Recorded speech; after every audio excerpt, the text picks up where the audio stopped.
Welcome to the Transformative Principal podcast, where we learn how to be an amazing educational leader. I am your host, Jethro Jones. Are you ready to be a transformative principal? I'm looking for about 10 people who are ready to do what it takes to lead with integrity, find balance, and take your school to the next level. If you're looking to improve your leadership in a measurable way, go to transformativeprincipal.org/mastermind to see if you qualify to join a group of like-minded people who are ready to be the best principals in the country.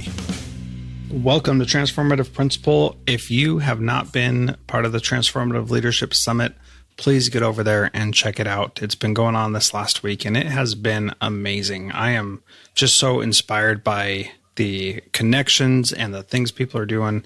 So please go over there and check it out, transformativeleadershipsummit.com.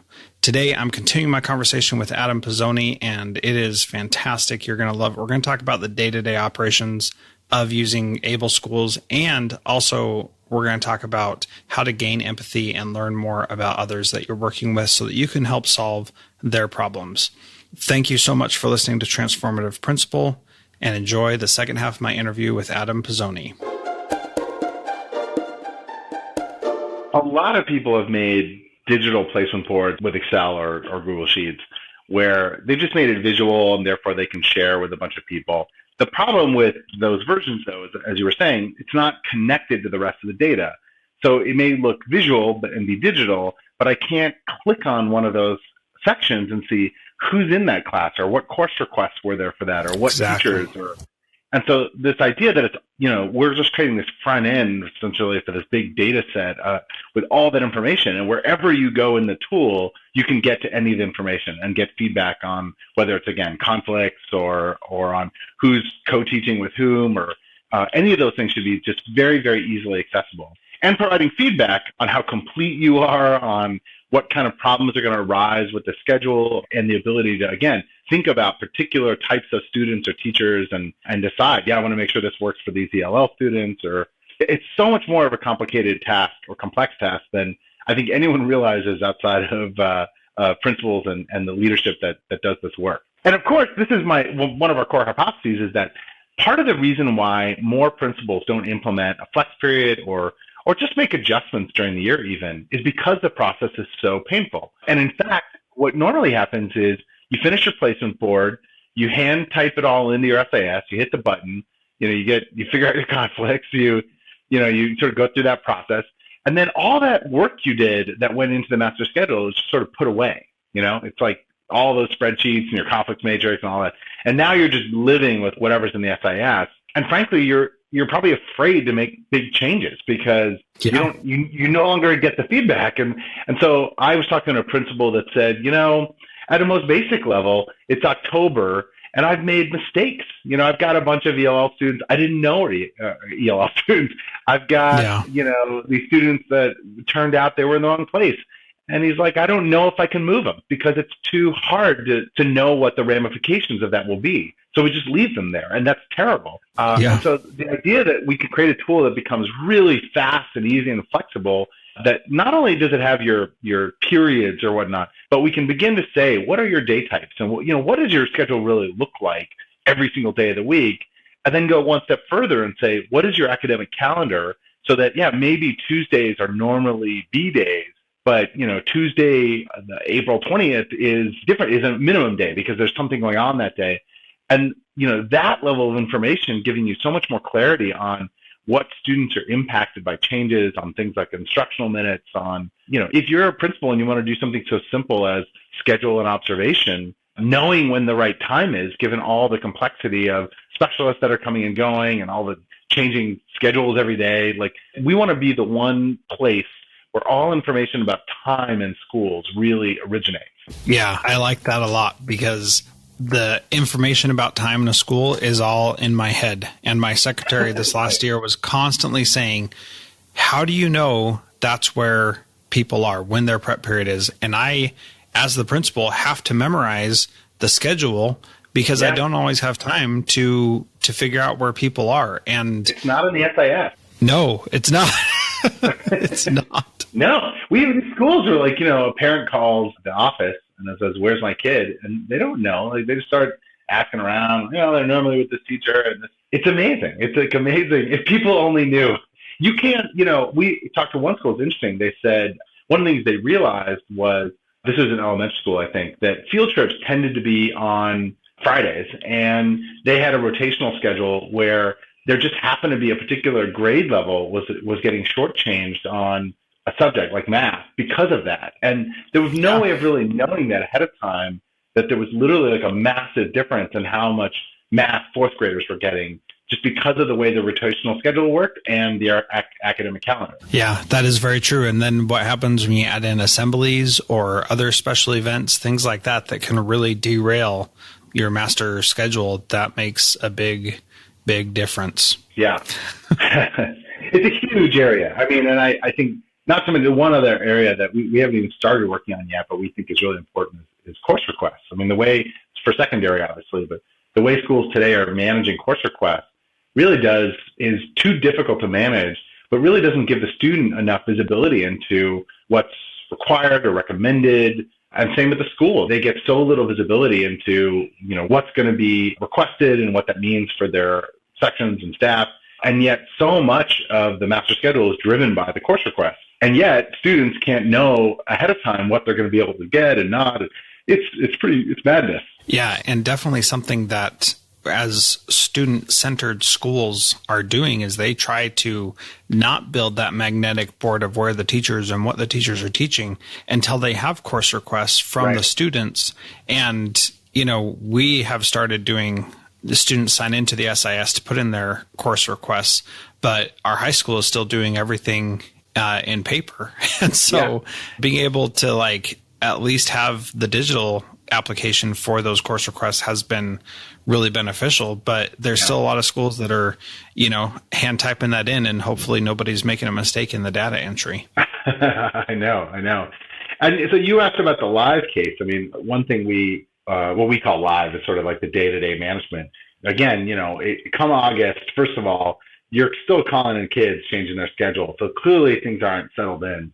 First couple of weeks or months of school can be crazy too, because mistakes are made, you're making adjustments, people didn't get what they wanted. And that's just a continuation of master scheduling. But again, the sort of day-to-day management of school, knowing where, dealing with specialists that are doing push-in or pull-out and have to coordinate with teachers, or dealing with trying to schedule observations or substitutes, or, all of these things sort of are these complex interactions and workflows all around time, all around when is this person available, when is a good time for that, how do you coordinate? There's so many use cases that I think are certainly underserved in schools today. Yeah. So can you talk a little bit about what that actually looks like, when you can see where somebody is or where somebody's not, and how you can fill in and solve some of those day-to-day challenges?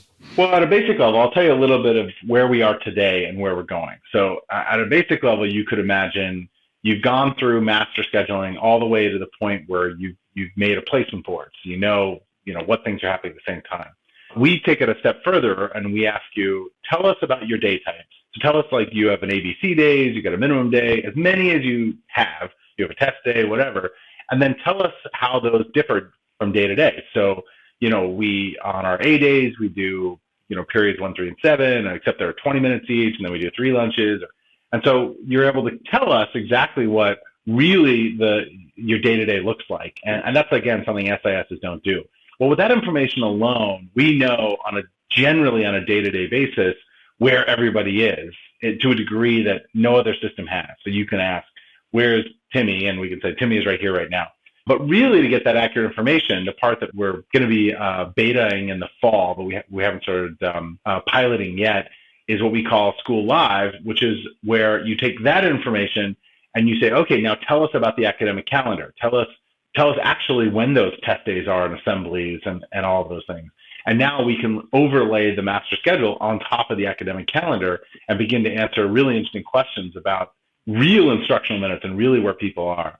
And then the final step of that, which we'll get to later in the year, is the workflow around that, where you should be able to say as a principal, okay, I've got the calendar and the master schedule overlaid, and I want to find a time for an observation. Well, now I can really see what's going on day to day with those teachers and schedule that observation straight through this app. Or, theoretically a teacher can say, I need to be out for an hour or 2 hours in 2 weeks. And we can say, well, these teachers are already available during that period of time. So maybe they could even sub for you. And if not, start that process of spitting out to another system that helps find subs. But you can imagine all those workflows that are around coordinating around times. I mean, sometimes we've talked about sort of a Google Calendar for education. I think it's an oversimplification because Google Calendar is very just personal calendars. There's no way to aggregate or sort of see across. And this is really very specific to K-12 schools. Yeah, which are their own beasts in and of themselves. And so being able to have that other way to look at it is very valuable. So as it relates to building a company like this, it seems like you obviously have talked to a lot of people and you know what's going on and you know the pain points that we as principals are feeling. How did you get that? Because like I said at the beginning, many principals don't even understand how complex this is. And, there's just so much to it. How did you get that information to where you can communicate so clearly exactly what it is that we're struggling with? Great question. So at first, it was just talking to a lot of principals who are coming from very different backgrounds, making sure to talk to a lot of principals of traditional schools, whether that's elementary, middle, or high, also talking to progressive schools and private schools, just seeing what is the breadth of the problem. But the next step was we hired a principal, actually, who works here, who was very adept at creating master schedules and done some really interesting things. Obviously hired some really, really good product designers and engineers. And then the next step was we began to work with one school, actually, to just build in real time while they were scheduling behind them to make sure we understood the problem. And then we took that prototype and we showed it to many dozens of schools across the country. And we really try to cover our bases in terms of urban and rural and large and small and private and charter and district and, all the types, progressive, traditional, and showed them the prototype and as well as a bunch of other sort of mock-ups or some images of what we could envision and just ask them lots of questions about, is this what you would use? Is this how? And then the final step we've been in now is based on that feedback, we picked a set of pilot schools and have been really building in conjunction with them. So we have a principal who's on site here, who essentially has been, these schools are all across the country, by the way, who goes to those schools and makes sure she really understands what are their challenges, how are they master scheduling. We load their data into our tool, and then we're right there working with them. So it's really been in this very close partnership with our pilot schools that we've been able to learn a lot of the nuance and details that I think, there's no amount of interviews that would bring that out. I mean, it really is, you learn by doing. This is our own project-based learning, or this is our project. Yeah. Well, I think that aspect of it is fascinating. We do a lot in schools where we try to understand the struggles that others are facing, especially our students and our parents, and gaining empathy for what they're working with and living with, and try to find ways to meet their needs. And, hearing about a very real project that is having a very real impact on people, and knowing that, we can do that kind of stuff too, and we can learn about what struggles people are facing. And we may not create a technology company for it, but we can at least strive to meet the needs of those people that are in our schools. And I appreciate hearing about that process, because I'm sure that it was not easy, and it was at times very difficult, and learning all that is challenging, but I'm so far very excited about what you have learned and how you can implement it to change. So for a school principal who is looking to understand others better, what is it that they can do to start solving the problems that other people are facing? And technology related or not technology related, how do you start that process of changing other people's problems and finding solutions to them? Does that make sense? I think so, yeah. I mean, in education in particular, because we're dealing with students and teachers and outcomes, and we're trying to do good work here, a lot of times the conversations stay pretty high level when we implemented a flex block or we are more inclusive. But schools are very complex places. So to understand the challenges of another person, it requires really asking a deeper set of questions about what are the specific challenges that you're facing at your school, Or, what are the ways in which what are the challenges we ran into when we implemented this? I think getting to that next level of detail, and oftentimes it's funny, literally asking about what were the challenges in your master schedule is very, very illuminating. For example, we were dealing with a elementary school principal, and when we were talking to her about what her priorities were, her goals in her master scheduling, it surprised us. And this continues to surprise us. I mean, we expected to hear teacher collaboration, which is what she said, and that's one of the more common ones that we hear, increased teacher collaboration. But then she said, my students in my predominantly free and reduced lunch school, they're not eating lunch. I've observed that they're not eating. And I did some research that if you put recess before lunch, they're more likely to eat. I can't do that for all my students. I don't have the resources. So I have to figure out a strategy, whether through rotation or pick particular cohorts, that I'm going to give recess before lunch. And you would have never guessed that your students not eating was one of those things that people think about. But I bet a lot of principals in this country are thinking about things like that, or tardiness, and there are strategies that they're implementing to try to. That same principal actually said she had a largely ESL population, and she said she was going to move their English language classes to first period, all of them, because she felt like the parents of her students were more likely to get their kids to school on time because they thought that English language was the most important class. And so that was how she was going to work on their tardiness problem. It's fascinating.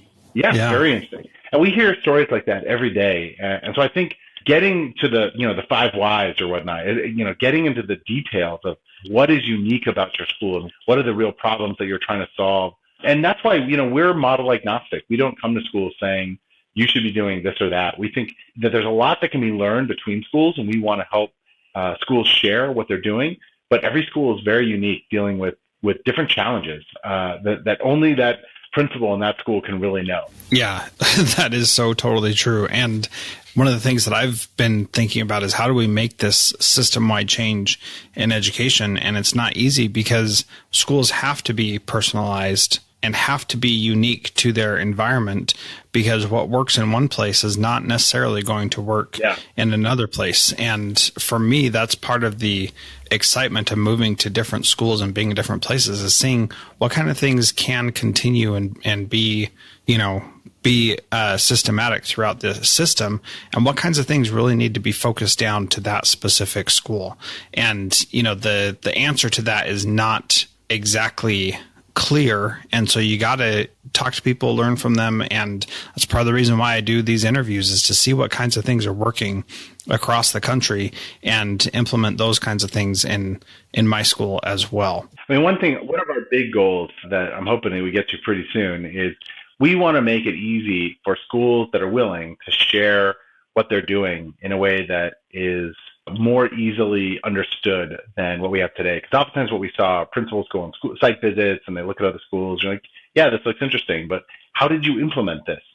We often hear a principal who will say, yeah, that looks great over there, but I don't have enough teachers or resources to do this, when they might. And so how do we make it easier for a school to be able to look at another school and say, that's interesting. They've implemented this flex block and interdisciplinary collab time. Could I do that? Could I implement those techniques and literally with a click of a button or a couple of buttons see, I could. Here's a way I could do that, and so to make it much, much easier for schools to share their models, if you will. Yeah, from the philosophical side, I do a conference each year called the Transformative Leadership Summit, and that is where I get at those questions that people are asking, and I ask the people that I'm interviewing to give us actionable things that we can do to help change things. And so I'm approaching it from a philosophical standpoint of like, what did you actually do to get those results?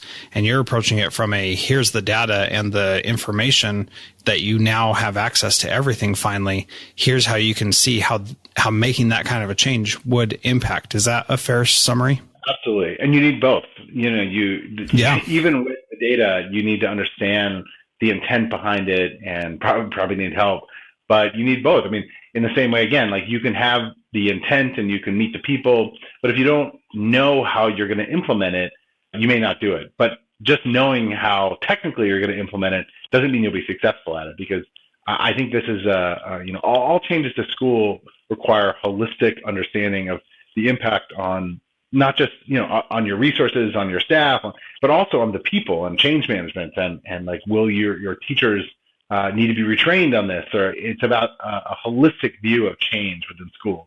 Yeah, it absolutely is. So how can people learn more about Able Schools, your website, and how to learn more about it? We're right now piloting with, as I said, a dozen schools. If you go to our website at www.ableschools.com, ablschools.com, you can sign up for our early access program, where we'll be selecting schools who will get early access to the software. We are going to be launching at the National Principals Conference this July. So if you're there, come check us out at our booth. We'll have a couple events. I would love to talk to you and get your feedback. And then we'll really be opening it up in the fall and winter for schools to begin onboarding and trying the software. Cool. That'll be great. So the very last question that I ask is, what is one thing a principal can do starting this week to be a transformative principal? I mean, I'm a big believer in empathy in general. So I think that being a principal is so difficult in terms of the demands that are being put on from so many people that sometimes it's often hard to be empathetic for towards the people who are asking so much. But to the extent that you can always try to understand where someone's coming from and their challenges and figure out how to bring them along for the ride, that's my recommendation. Yeah, that is definitely powerful. Adam, thank you so much for being part of the Transformative Principal podcast. I really appreciate it. My pleasure. Great talking. That was a really great interview, and I just learned so much, and I'm so excited about the opportunity of what he is doing to help education and how powerful that will be. So thank you so much for listening. And again, if you have not signed up for the Transformative Leadership Summit, now's your chance. Got 2 more days left, and you're really going to enjoy it. So thank you so much for listening, and please share this with someone who would benefit from learning more about improving their schedules. Thanks so much. Transformative Principal is a proud member of the Education Podcast Network. Podcasts for educators by educators. Visit edupodcastnetwork.com for more great podcasts.